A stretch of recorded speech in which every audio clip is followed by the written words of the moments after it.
Welcome to More Than Dentistry, where your hosts Evert and Waldo discuss life, dentistry, and everything in between with dentists around the world. Hello and welcome to the More Than Dentistry podcast.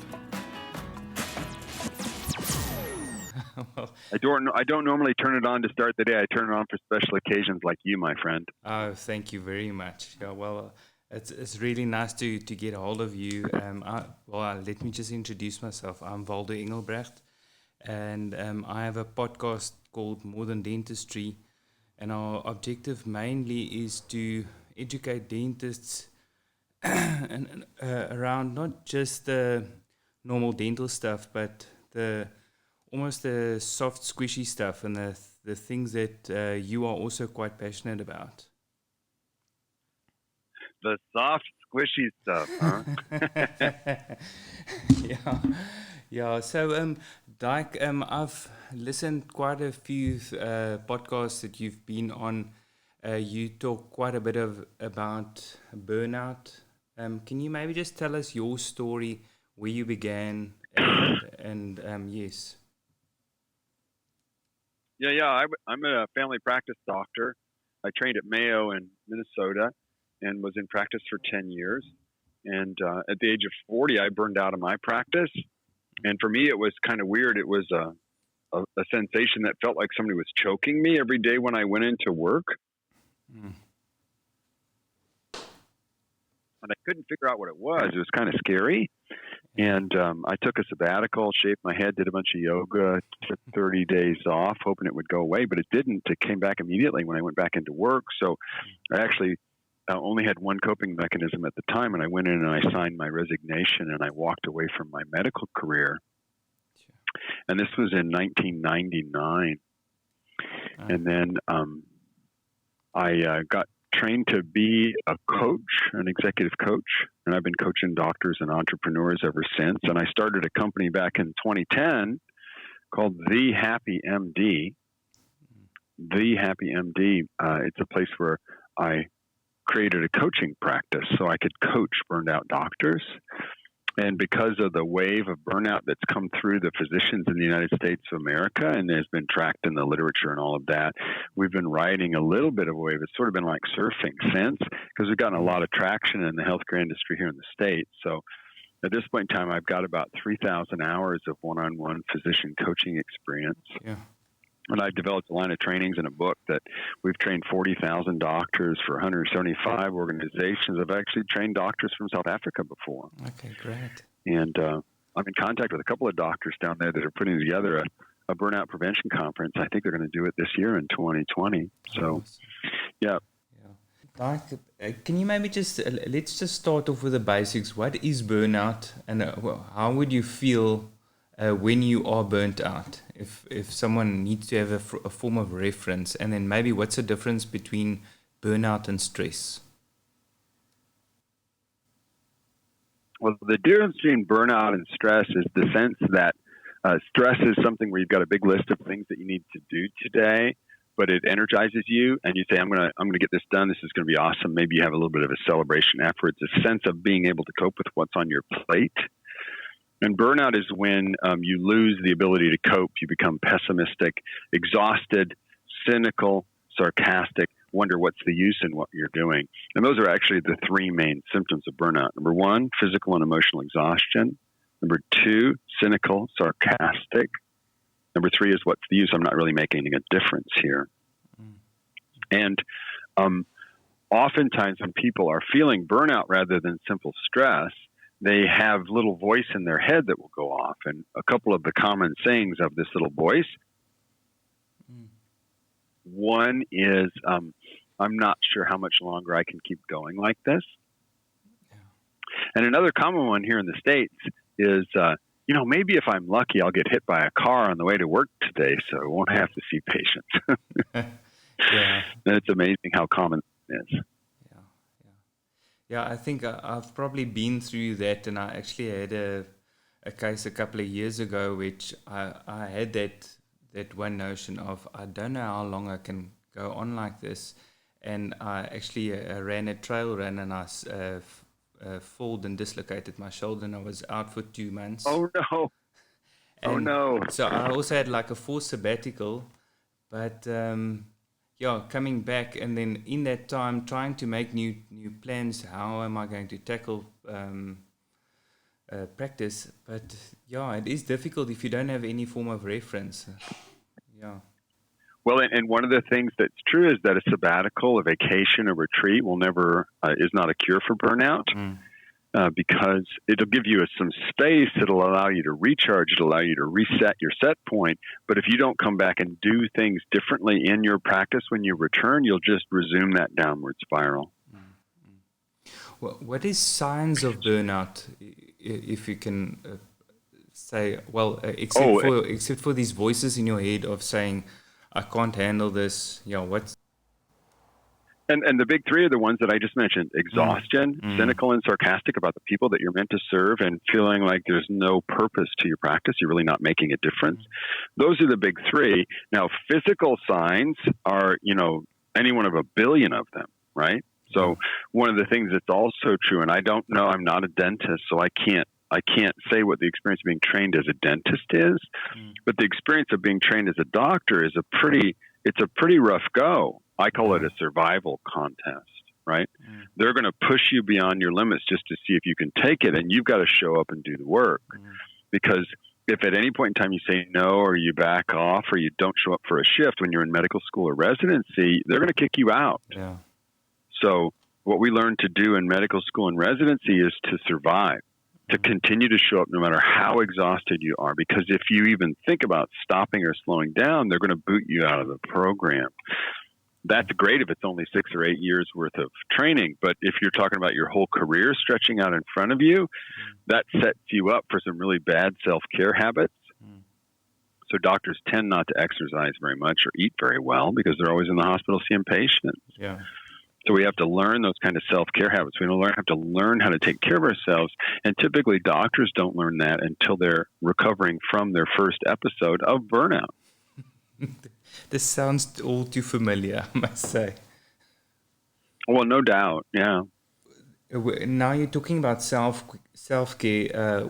When we're talking about what strategies are there to handle this burnout in terms of self-care? Because, I've also been on the other side of almost self-sabotaging in the form of alcohol abuse. And then basically I've got sober, and now I'm in a space where I can do some self-care of maybe taking one day off each week, taking some time to have some a mindfulness practice, stuff like that. But what other things are there for people to do? Well, and I'm glad you used that word, because a lot of times what happens is when people are in distress, they pray for a miracle. And oftentimes in the English language, the thing that we pray for is a solution. So what's the solution to burnout? And what I can say is that there is no solution to burnout. And the reason is that burnout isn't a problem. And let me just go into this in a little bit of detail, because this is one of the key things that you have to understand. Okay. A problem the word problem has a very distinct definition. Okay. And by definition, problems have solutions. So if I apply a solution to the problem, what should happen to the problem? It should go away. It should go away, yeah. Right. So let me just ask you this question. Do you think there is one thing you can do one time and you never have to worry about burnout again? Absolutely not. Not. So what I say is that burnout is actually an example of a dilemma, a never-ending balancing act. What you're trying to do is to balance the energy that you put out with the energy that you take in as you recharge yourself when you're back home again, so that you have a positive energy balance in the 3 energy accounts that we all have on the inside. So we have an energy account for physical energy, emotional energy, and spiritual energy. If you can keep those in a positive state, if you can hold that balance point, you won't get burned out. And the way you maintain a balance point is not with a solution. You do it with a strategy, multiple different things that you do to take good care of yourself. And so, for instance, when I work with people as a coach and they come to me and they are burned out, to be able to reverse that burnout, most of my clients will probably take on 3 or 4 new action steps, 3 or 4 new habits. Yes. So that you get home sooner. Mm-hmm. Another one is almost always about doing something different at home so you create more life balance. Yeah. And the third is almost always something that has to do with who you're being. And meditation is one way to keep a handle on who you're being in any given moment. And so with 1 or 2 tools to get home sooner, 1 or 2 tools to support more life balance, 1 or 2 tools to support physical health and mindfulness and who you're being. In my experience, 70% of my clients recover from their burnout without having to change a job. Yes. Yeah. Because people usually want to go and they think the easy answer is, I just need to change my job. That's actually the difficult part. You can actually, there's low-hanging fruit that you can use without changing your job. Well, and if somebody believes that they can simply change jobs and things will get better, that's actually a crapshoot. That's actually potentially jumping out of the frying pan into the fire. Because the thing that would motivate you to change your job would be the things you don't like about this job that you want to run away from. And what I learned a long time ago for myself and for my clients is this sentence, and I'm going to say it nice and slow because even though it makes obvious sense when I'm complete, it is a foreign thought process for a doctor. And it goes like this: you can avoid everything you don't want, and you still won't get what you want, because there's only one way to get what you want, and that's figure out what that is and go get it. So avoiding what you don't want, avoiding the things you don't like about this job is one thing.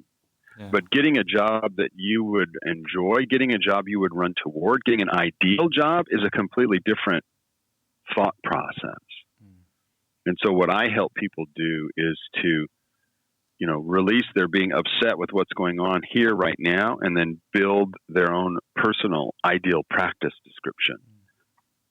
In an ideal world, what would your practice look like? And so in your case, in an ideal world, your practice at this point probably has a day where you don't see patients, right? Yeah. And time for mindfulness. At least that's what I've heard you say so far. Yes. So how can we create that practice that would be ideal for you? How can we begin to move in that direction, realizing it takes some time to build ideal, right? Yeah. But you have to focus on that as your target from the start. Yeah, I think the problem that we have with dentists in South Africa is everyone, you finish with going to varsity, you now have community service for a year, and then you need to start private practice if you are there. And then you want to see as many patients as possible because you think that is where the money is, to see a volume of patients. And like you said, that is probably the trap that we're all falling into, because that's going to, unless you are actually getting energy from seeing more people, but most people actually start having a drain of energy when they just keep on working without having any external things to take their mind off. Yeah, there's a tipping point where you go too far and drain yourself, especially if you haven't got a practice of life balance when you're not at work. But the other thing I'll say is this: if it turns out that you're in a situation where the more patients you see, the more money you make, which is the situation almost everybody's in, there comes a time when you as an individual person can only see so many patients. There's a wall there. There's a threshold you cannot exceed. So at that point, the only way to be more productive is to build a bigger team. And as a team, either bringing in additional team members that are not other dentists, or bringing in other dentists into your practice, your team can achieve far more than you. Just like you would never play a game of rugby with just you on the field. Not even 7-a-side would you put just you on the. Sooner or later, folks that are super productive, the highest earners and the folks people usually look up to, you'll notice they have a great big team around them. And it's that team structure that gives them the ability to make more money if that's what's important. And then other people do what I would call right sizing. It's like, am I making enough money? And is my quality of life high enough that I don't necessarily want to do more? Is it just right? Like Goldilocks, right? Yeah. Did you see that? Is there a difference in the amount of burnout cases where you have guys that are in a solo practice and guys that are in a more of a corporate structure? Are there similarities, or are there some differences in the rates of burnout? Yeah, the fundamental difference between being in a solo practice and being an employee is, as an employee, you are not in control of your circumstances. And so what you have to do is manage your relationship with your boss to get what you need. So you let them take care of all the worries of finance and equipment and hiring and firing and managing staff and all of that. And you maintain a relationship with your boss that hopefully is supportive to you in your practice. Whereas if you're solo, you are the boss. And so you have to take responsibility for financing and facilities and hiring, firing, and managing people. And one of the things that I know is that it's rare for a doctor, and I imagine it's rare for a dentist, to have the kind of business development skills to do a good job at that. Yes. So as a solo doctor, you're taking on not only seeing people and being a dentist and doing the things that a dentist does with a patient, but you're also taking on building and growing a practice and managing a group of employees. Those are very different skill sets, and they probably don't teach you how to do that in dental school. No. So what you'll find is that each of those situations has its stressors, and I have found the people who are the most successful entrepreneur solo doctors are truly extraordinary folks who have a business skill set that came from someplace else. Because it's a different skill set. Just like managing your boss, if you're an employee, is a different skill set that people don't teach. It's what we teach, because I know that it's a key to avoiding burnout, but it isn't something you learn in ordinary education.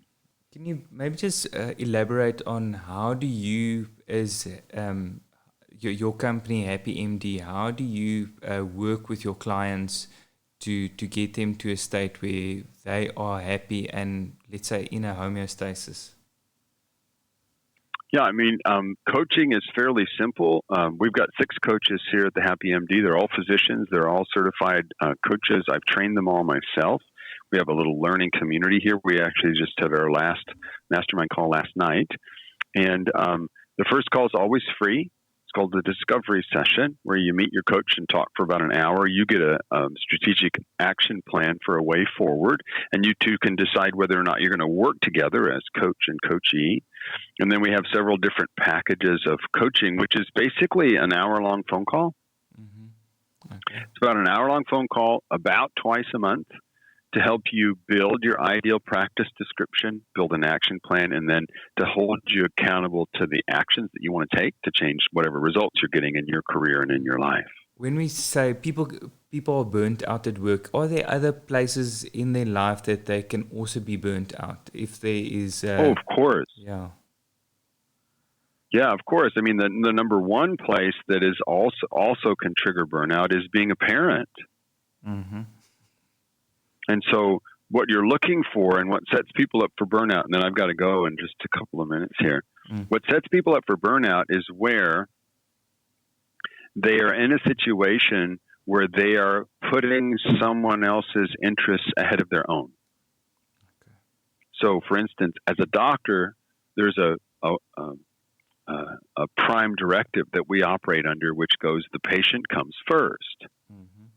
And I'm sure that's the same way for dentists. Yes.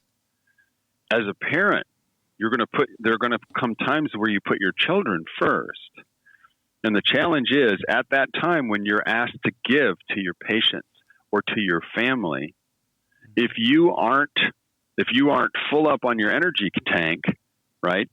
That act of giving to them, that selfless giving to them can overextend you into burnout. Yeah.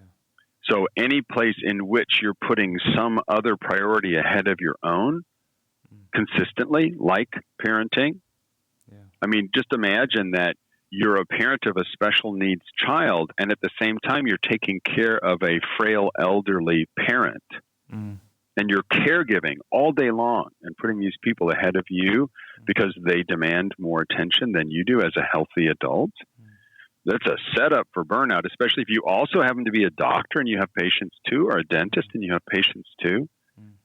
Man, that can really burn somebody out on both sides. Yes. So the more you care, the more you expose yourself to the risk of burnout. And then we talked about it just barely. You just brushed on it. Then at some point, for a number of people, the stresses of burnout also bring in things like alcohol, drugs, addiction, depression, suicide. So those are the complications of burnout. Yeah. And dentists, at least here in America, dentist suicide rates are higher than doctor suicide rates. I think it's in part because you have good drugs and almost unlimited access.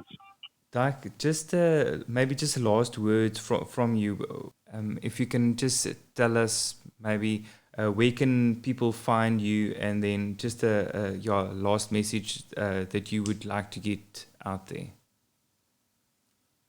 Yeah, the place to look for all of our resources is on the web at thehappymd.com. So it's THE, thehappymd.com. By the way, I'm not the Happy MD. The website is a place where you can go so that you can be a happy MD or dentist or nurse or anybody else who works in healthcare. And then I would say this, the big lesson I've learned and helped other people learn is even though your training was very rigorous and you didn't have to enjoy it, you just had to make it through. It was a survival contest. Now that you're out in practice, you get to decide whether you're satisfied with your practice or not. And if you're not as satisfied as you like to be with your practice, you get to make changes. You have that within your power. So if you feel like your practice is oppressive or exhausting, there are changes that can be made, simple changes that can be made fairly quickly that will make a big difference in how you feel about being a dentist, a doctor, a nurse, or any other giving profession. Oh, okay, great. Thanks a lot, Dike. I really appreciate the time that you've given us. Yeah.